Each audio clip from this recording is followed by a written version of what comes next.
Thanks, Hillary. Good morning, everyone. I'm Lil Erickson with Western Sustainability Exchange.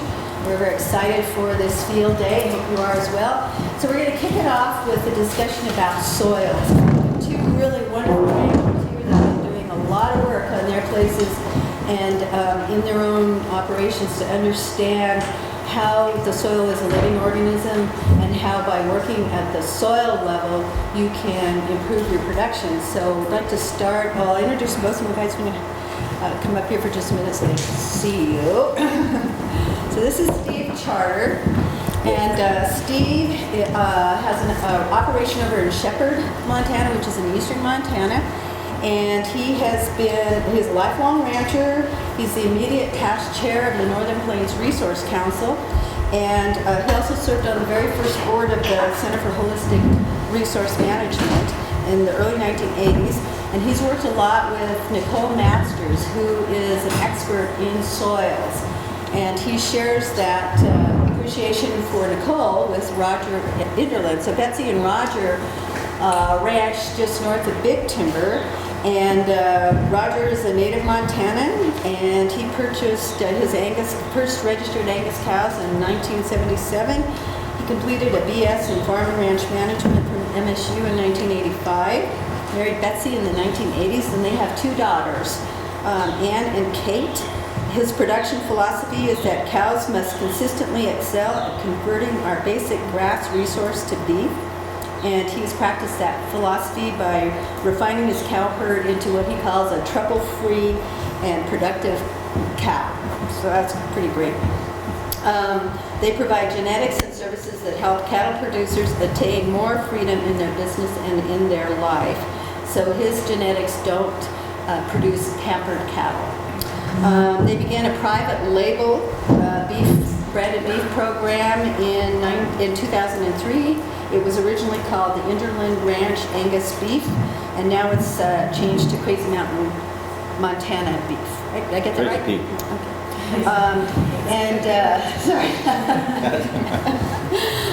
And so both Roger and Steve work with Nicole Masters, who has a company called Integrity Soils, and she's from New Zealand. And Roger has also been a student of the Bud Williams Stockmanship course and practice, and he serves on our board of Western Sustainability Exchange. So I guess we're going to turn it over to Roger first to do a PowerPoint, and then Steve. And there may not be time because we are running a little late, so if you could hold your questions to talking with people in the field, and then both Roger and Steve will be participating in the question and answer section of the Ranchers panel, which is later this afternoon. So please help me welcome Roger and Steve. Thank you. Thanks, Laura. And thank everyone for putting this on. And I'm going to be a little nervous. My papers are going to shake, so that's just the way it is because I don't do this very often. But I really want to appreciate Tom Miner Basin Association, B-Bar Ranch, Grizzly Creek Ranch, everybody that's involved in putting this together. So I guess I'm going to go through the PowerPoint fairly quick. When I finish that, I've got a little soils demonstration.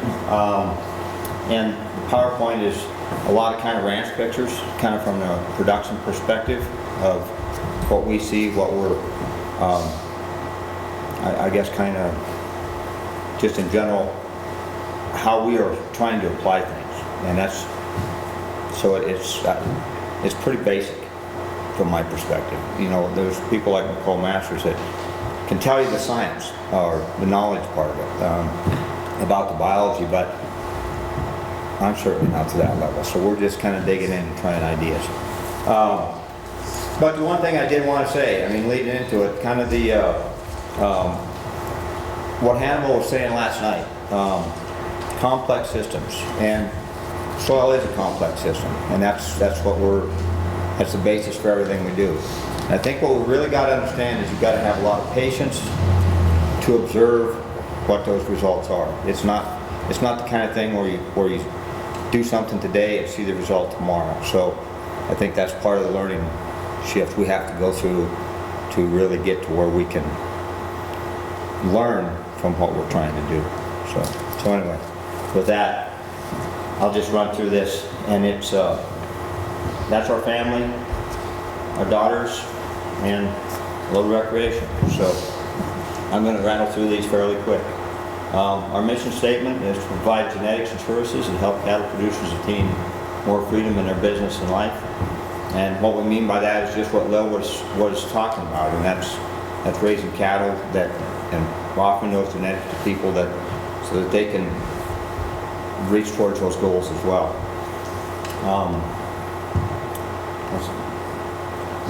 The things we do to work on that, winter grazing is one thing. Well, we've pretty well taken most of the hay out of our operation. I'd say we've taken 95% of the hay out of it, other than if we really get severe long duration type of weather. There's another picture of more winter grazing. The last slide was on native range. This is improved pasture that we're actually cell grazing through the winter on that, where they're given a new little piece of grass. Sometimes daily, but a lot of other times every 3 to 4 days, something along those lines. And that's basically the same thing. This is a short video.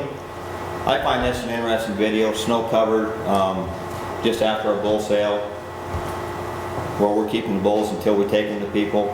They're on that improved pasture that's been stockpiled, and this little video just shows how they're getting to it, and it does show a little green. I hope this shows up on the slide. I don't know. We'll see how it works out.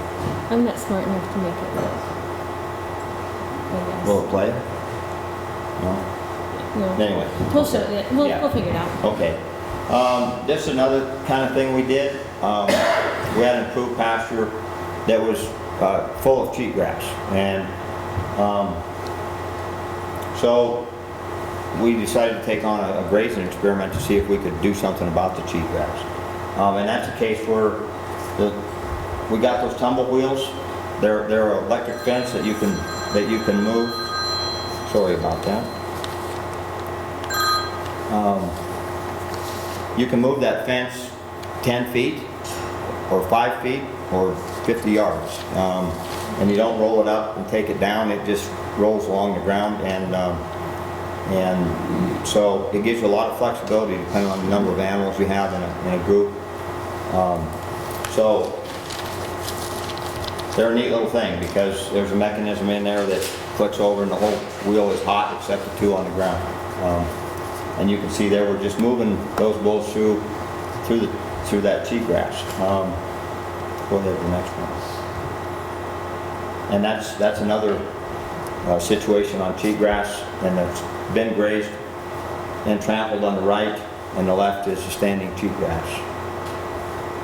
And that's looking straight down at it, and that's probably the biggest lesson I got from Nicole is to, whatever you do, try to get as much cover on the ground as you can. And that's the idea here, and this is fresh runny manure, these little brownish spots. So that's starting to feed the biology. That's the things that we're looking for. That's all incorporated and can now start to become biology and organic matter, and is trampled into the surface by the livestock, and at least laid down on the surface, so that if you get a heavy rain, it hits that first. It doesn't hit the soil and compact it or cause runoff. So another thing we do, we built these mineral troughs. We wanted to experiment with some different minerals and things, and I think you do have to build some things to accommodate your experiment. So we have, I've got 2 compartments in the middle that are covered, because some of the things you might experiment with might not be as weather friendly as some of the purchased minerals and things. Then there's a compartment on either end, so I've got the ability to put 4 different things in there and see what the livestock is eating, how they're doing with each one. So I think experimenting, you do have to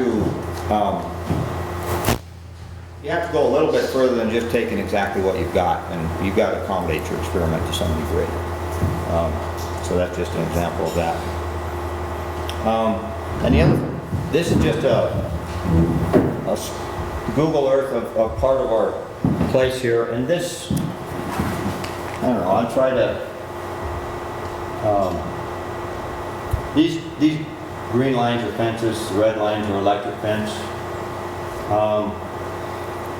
These brown lines for the most part are irrigation ditches. So this is irrigated, historically, hay meadow. What we started doing with that now is, if an irrigation ditch is running here, or in this case right here, I'll just start running strips across that and working the cattle down through it daily. And sometimes twice a day. So, I guess what I'm saying is, you don't have to have a great design system to try something and to start doing some things and to learn as you go.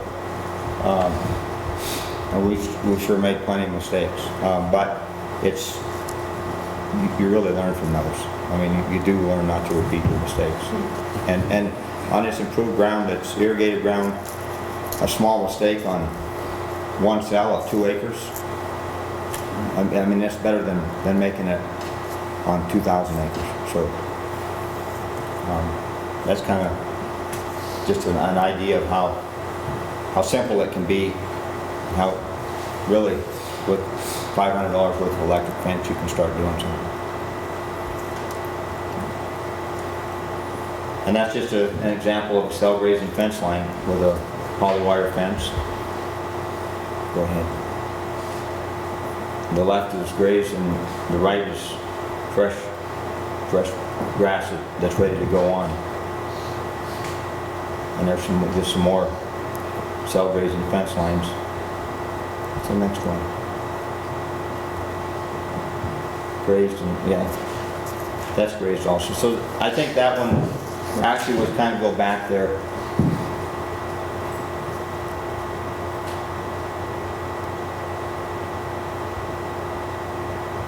Did it go back? I'm trying. Well, what what that was really meant to, I've learned that the one on the left was probably grazed, yeah, that one was probably grazed a little too much. I got it down where you can see bare ground. This is more right, and you want to avoid bare ground. Go ahead. This is an example of some of the irrigation ditches and waterways and stuff that are within that flood irrigation system. And when we initially started it, we thought, when we saw these areas, we thought that was a mistake, and we called it a mistake until we saw it a year later, or 2 years later. Those waterways and stuff where we're using that as a livestock water source get beat up. There is a little bit of maintenance goes with that, but the biological response is greater there than it is on the rest of the field. And I think it's a combination of a concentration of manure and urine and water and everything that just feeds that biology a lot more than so those areas heal right up, and 2 years later you couldn't find them, except the production's probably a little better than before. Go ahead. One of the things we don't use any porons of any sort, and we quit that 6 or 8 years ago. This was shortly after we had quit, and I don't know, that's a cow pat there. I don't know how good you can see, but there's a fair amount of dung beetles. That was taken shortly after we quit using porons. Those little holes are evidence of dung beetles. Currently, there'll be 2 to 3 times that many holes in a cow patty within, if it's warm out, within 4 to 5 hours of that being put down. And even the dung beetles right for our brand. Our brand is 3/4.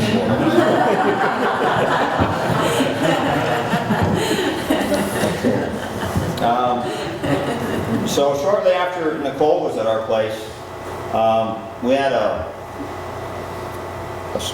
big, small patch of thistle, and this is all Canada thistle, and it's thick and it's waist high, and so we decided to do an experiment. This is the same picture from the same area, only it's kind of looking back from about here. So this is standing basically in the middle of those thistles after we had treated that.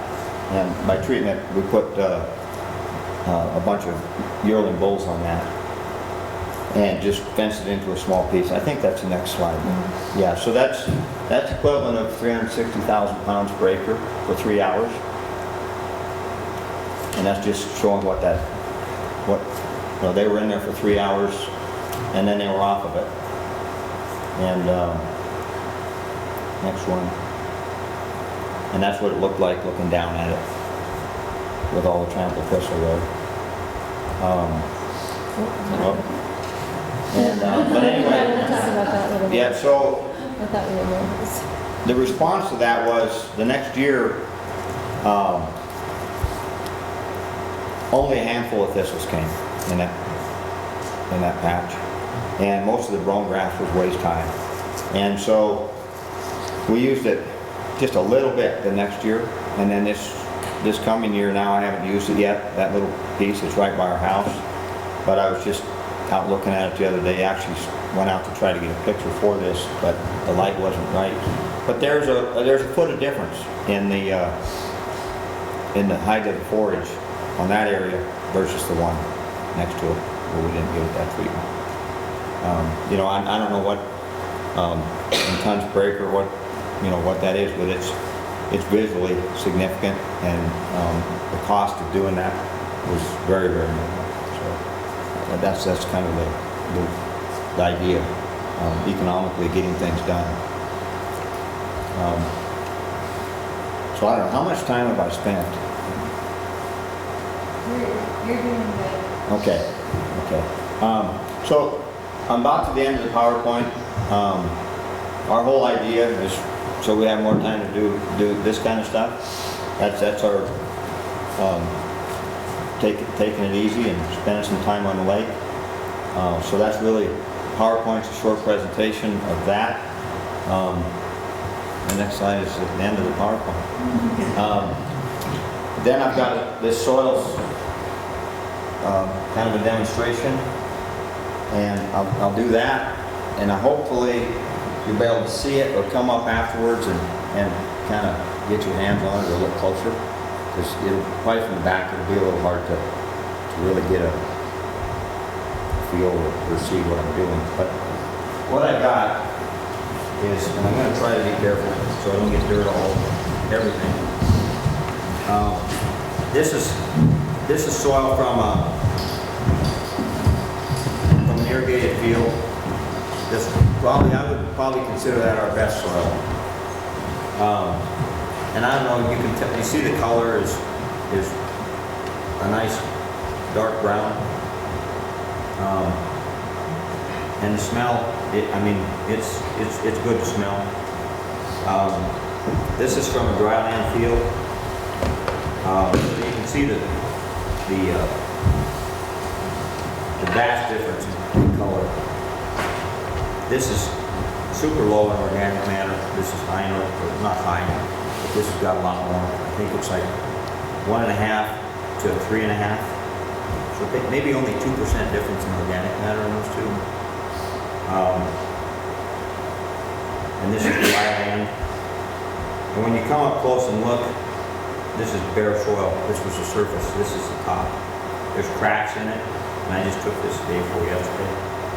This one, I just cut out. There's a nice little clover plant on the top of it.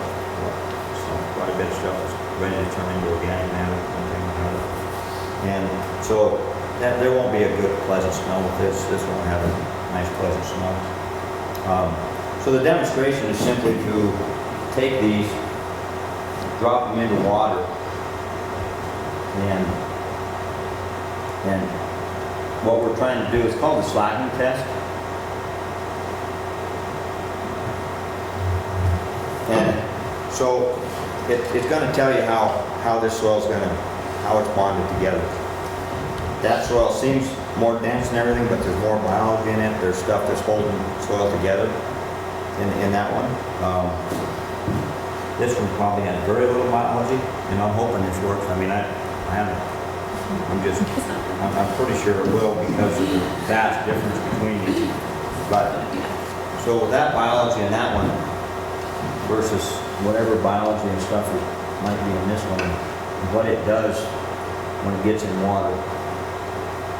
And we'll give that some time as that starts to soak up the amount of water. I mean, there's more precise ways to actually measure how much water is absorbed and held by one soil versus the other. This is really more of an example of if your biology is working and your organic matter is higher, that soil will allow air and water to be in it and stay there and not fall apart, and the other one won't. And we'll have to give that a minute, and I'm pretty sure you'll see this one start to, as the water continues to soak into it, it'll probably just start to fall apart. So what we're looking at basically on that is that in a heavy rainstorm, how would it take things on, and how much would stay in the ground and continue to build biology and start organic matter decomposing and stuff, as well as versus one that's just going to run off and erode. So I think that's about what I've got. The other, I guess the other thing that I should say, I mean, we ranch, we're lucky to ranch north of Big Timber, and we have B-Bar Ranch with Wes Hanthorne as the manager right next to us, and they're doing a lot of things with soil with Elaine Ingham, so it's nice to have kind of somebody right close to you doing things, and that we can create information, and Steve's not that far away either, and we're so that networking is part of what we're wanting to accomplish. You know, and like last night when Hannibal was talking about the three circles and how that intersects, and you know, as it relates to soil, those three circles in my mind is soil, sun, and water. And you know, where that all comes together and how far in or out they are, depending on whether it's irrigated or dry land or whatever, is what really controls all that overlapping area, where it's just the area that's really good. And some years that might be pretty good. Some years it might not be so good, depending on what you get for moisture, or there's a lot of things that happen. But our objective can be to maintain that area as large as possible. If we look towards keeping that area large, it gives us more flexibility in our management. And I think that probably kind of leads into what stuff that Steve wants to talk about. I think so. I don't know. Now I have to shake that one and stir it. I think give it some time to do. The attitude is very similar. I don't think this is all a very new science, and there's experts, but everybody is learning. And so what I found was just people who were willing to try stuff and are just doing these really innovative things. And I think what we'd like is for somebody to give us a formula and say, do this or apply this, but in really understanding this, there are principles, but there isn't a formula. And so what's really exciting are the results people are getting, is that all around the world, people are, by this understanding of the soil biology, they're building soil at a rate that nobody ever dreamed was possible. And in doing that, they're putting carbon dioxide from the atmosphere into the soil at a rate that could actually really make a difference with the excess carbon dioxide in global climate change. So that's one of the things when I started hearing these new ideas got me really excited, is that we can not only build our soil for our own benefit, but also for all these other benefits of what really healthy soil does. And so I started out, I think in 1984, I first heard Alan Savory, and up to that point, I was pretty frustrated with the information, things I was getting, and what we could do. And after I heard his ideas, and I don't think we used that term then, but I think what could describe the way he approached things is biomimicry. Is he looked at the way the big herds of ungulates graze the range and then tried to emulate that. And so I've been working with those ideas since 1984, and it's always a learning experience, and it's 2 steps forward and 1 step back, and now I think that, there's probably things I wasn't doing right, and now I'm kind of changing things, adopting things around. But so we've been working on those ideas and getting good results. I think we've increased the number of cattle we can run. We've improved the pasture, but I was also getting a little frustrated, feel like I was plateauing out, and felt there was still some missing things that we weren't getting. And so when we started hearing these new ideas, now we're paying more attention to what's going on below the soil than what's above. Before, our focus was all there. And now we're starting to understand where the real power is what's going on under the soil. And I'll attempt to give a little bit of a scientific explanation of this, and it's pretty much I was kind of a C student in science and math, and so this is kind of a cowboy's explanation of this. But so we have the plant there, and it's carrying on photosynthesis.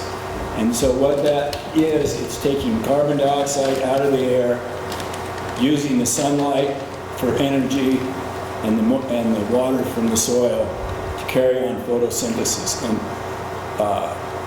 so it takes that carbon dioxide and turns it into a simple sugar called glucose, and that's a very short carbon chain. And that's what that plant uses to support itself. But it only uses about 60% of that carbon energy, and 40% of it is leaked down into the soil through the roots. And so crowding around all those roots are, we've been referring to all this soil biology. And so the simple bacteria, the mycorrhizal fungi, they all, some of those directly take that sugar and use that for their energy, and in the process, in doing that, they make a more complex carbon chain. And then surrounding those ones that are taking that sugar directly are basically predator nematodes and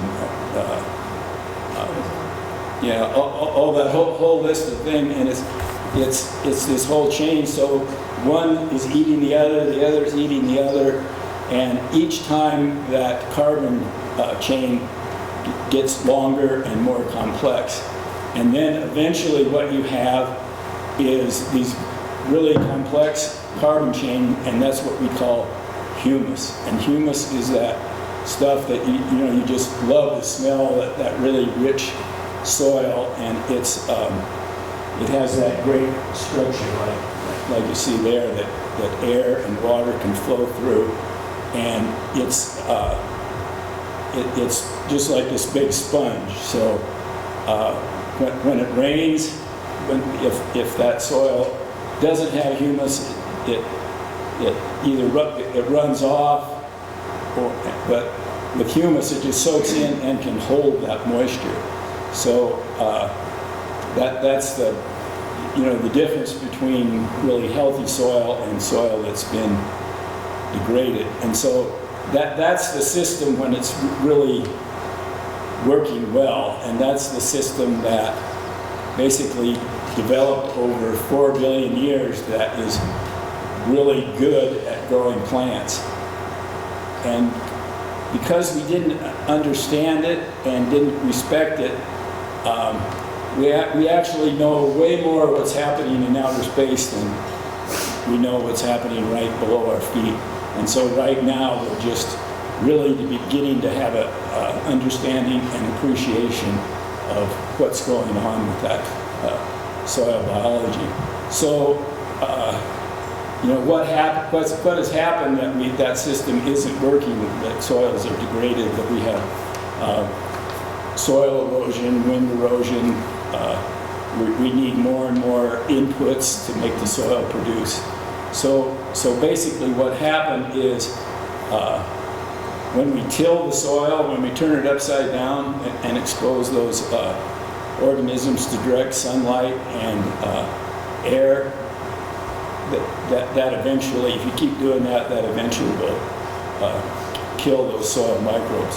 When we put chemical fertilizers on it, we break up the whole relationship that the plants have with the biology and the mycorrhizal fungi, and that will kill those things. When we improperly graze, when the soil gets compacted, all those things degrade the soil microbiology. And we still, in our degraded soil, there's still microbiology down there, but the balance is off. And I'll go back a little bit, just talking about, so in 1 teaspoon of soil, there are 5,000 different, 5,000 to 20,000 in healthy soil, different species of microorganisms. And I think in a handful of soil, there are more individual species than all the people on Earth. And in 1 cubic meter of healthy soil, there's 25,000 kilometers of mycorrhizal fungi, which could circle the Earth twice. So what's going on under there is just totally amazing and totally powerful.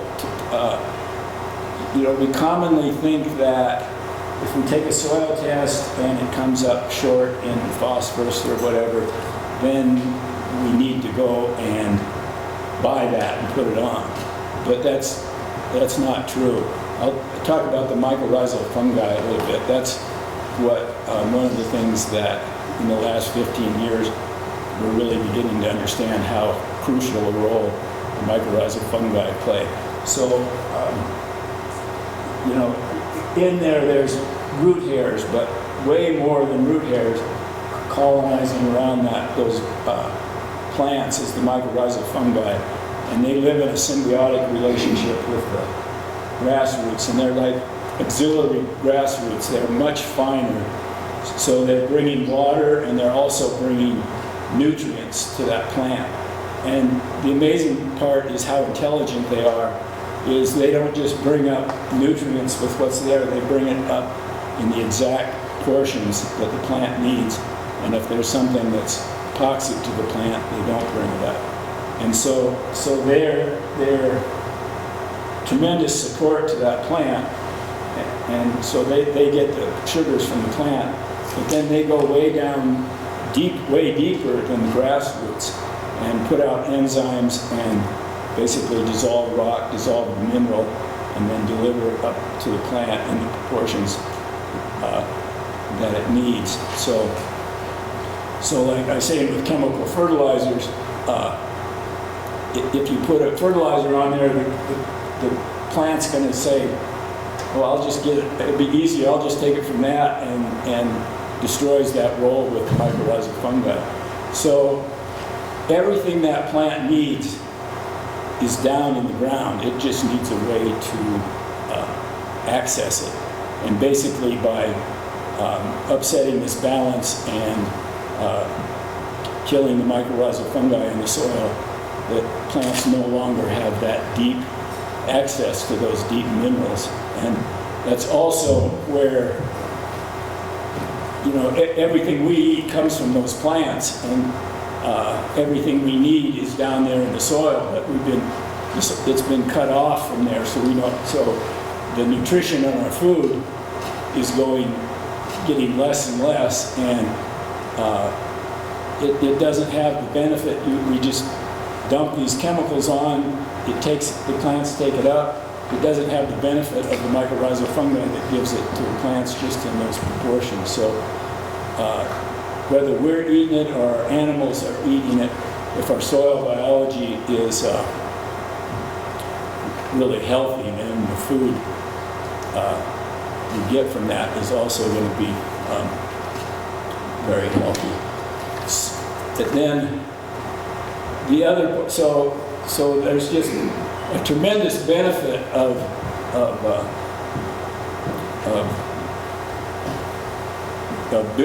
building soil and understanding that.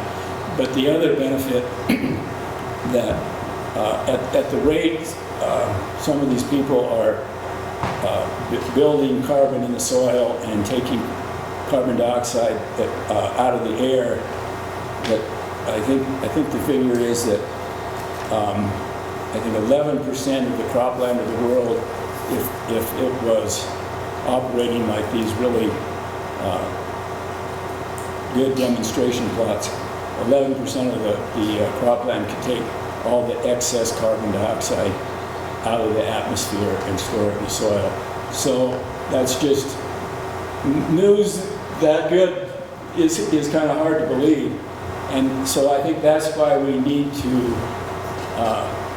really get a lot of demonstration projects going, and each, the principles are always the same, but the situation's always different. And so, how do we get that to work where we are? So that's why I think it's really important that we need to monitor. And that's what we've kind of started doing, is some baseline soil testing to know what the carbon content in our soil is now, so that we can monitor those changes. And I guess what I think is that, all this stuff pays a rancher to do it, but it's a kind of a long-term thing, and this innovation, you're trying things, it's expensive, and so what I think these demonstrations, it needs to be supported by the broader society, because the society can benefit by this so much. And the other thing I believe is that if farmers and ranchers could measure their carbon and measure the increase, that's worth a lot to society if we could do that. So I think it could be basically another product that farmers and ranchers have to sell. We have our what we produce to sell, but if we can build carbon in the soil and take carbon dioxide out of the air, I think that it would be really beneficial to society and agriculture if we could get paid for that. So I think there's changing the paradigm of how we farm to a new one. It's always difficult to make that big change, and there's always vested interest in keeping things the way we are. But I think, and changing, like a lot of this is our, monocultures of heavily input agriculture.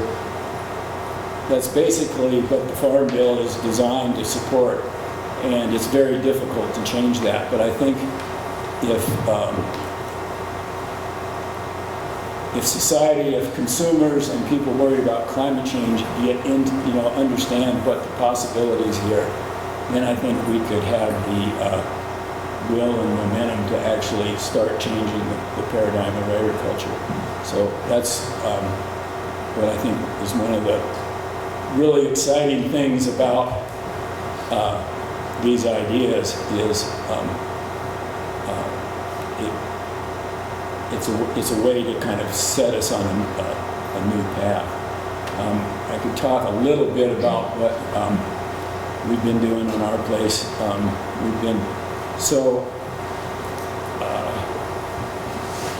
One thing, and Roger talked about it, and it's probably our strongest tool, is the way we graze. And we've been doing time control management, but the people that are really getting the results are these really intensive, grazing, moving the livestock more often. And we're trying to figure out, we're in pretty dry country, and what pays and what you can actually do, you kind of hit limits, but we're trying to get more like what Roger's talking about, where you really get that heavy impact. But the other thing that we're working with are these biological stimulants to actually, so what's the problem with most soil is it's very bacterial at this point without the fungi, and so we need to restore that. So you can restore that by adding these biological stimulants, and in pretty small, it's just a way to jumpstart it, to get it going. And so the way you get these biological stimulants is through things like fish emollients, and so we applied some of that. It's pretty darn expensive, but it was interesting to experiment with. The other way is compost and vermicast. And so what true compost is it starts out as plant material or manure, and then through the composting process, you get those all that biology, all those microorganisms in there eating that plant material. And so when your compost is complete, it's basically mostly all these organisms, and then they will go dormant. But then when they're applied to the soil, then they will come back to life. And vermicast is the other. So we're experimenting with making compost and making vermicast, and then when you apply it, like you can apply it directly, but if you take and make it into like a tea or a compost extract, then the multiplier effect of those organisms is like huge, like hundreds of times. And so we've done some direct spraying of these biostimulants, and it's interesting, but when you look at how much land there is out there, you think, well, how are you ever going to do that? Is that practical to do? And it probably isn't. Although what some people like in Australia were doing just doing that on the very best parts of their land, like say on the riparian areas, and then letting the cattle spread it. So it's kind of one of those things, if you can just get the system started, over time it'll build itself. But the other really exciting thing that we're hearing about and starting to experiment with is actually being able to feed those biostimulants to our cattle, and probably having a beneficial effect on the rumen, which is also another just huge thing of these microorganisms.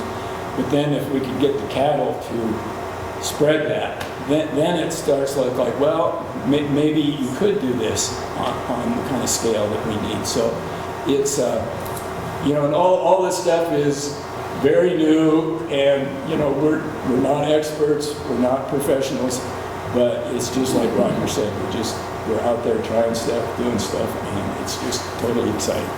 Thanks.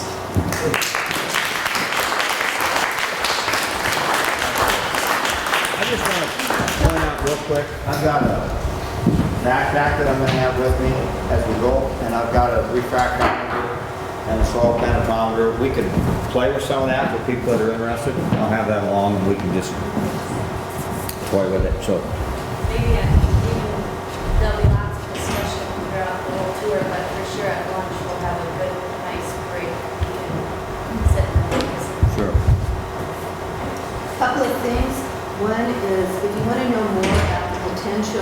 of grazing to sequester carbon. There's a very good TED Talk by Alan Savory, and you can just Google TED Talk Alan Savory, and he makes a very compelling case about what it could mean to our atmosphere if grazing was occurring in the way of sequestering carbon.